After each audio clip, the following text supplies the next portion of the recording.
babysitter.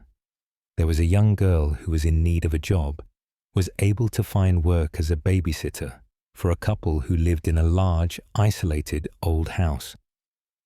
They were going out to see a movie that night and left the teenage babysitter in charge of their 3 young children. The babysitter put the children to bed when it got late and then went downstairs to watch some television. She was just getting comfortable when she heard the phone ringing.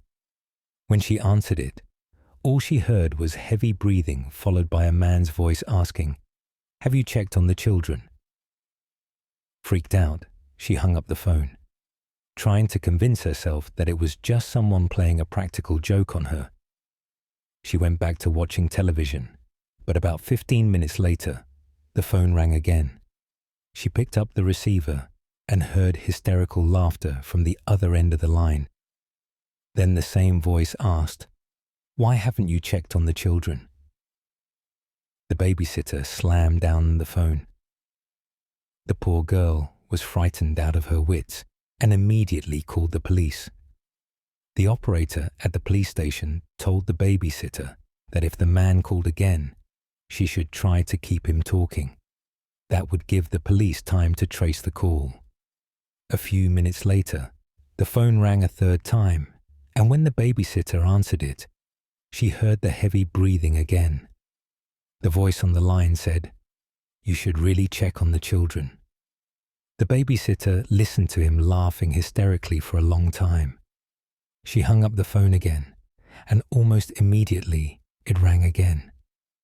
This time, it was the operator from the police station who yelled, "Get out of the house right now. The calls are coming from the upstairs phone." The babysitter dropped the phone in shock, and suddenly she heard heavy footsteps walking down the stairs. Without pausing for a second, she ran out of the house as fast as her legs would carry her. Just as she closed the front door behind her, a man's hand slammed against the glass. She screamed and ran out into the street just as a police car was pulling up outside. The police searched the house and found the 2 children upstairs, hiding in a closet, crying uncontrollably. In the parents' bedroom, they found a bloody axe lying on the floor next to the upstairs phone. The back window was wide open and the curtains were blowing in the breeze. There was no sign of the madman who had made the phone calls.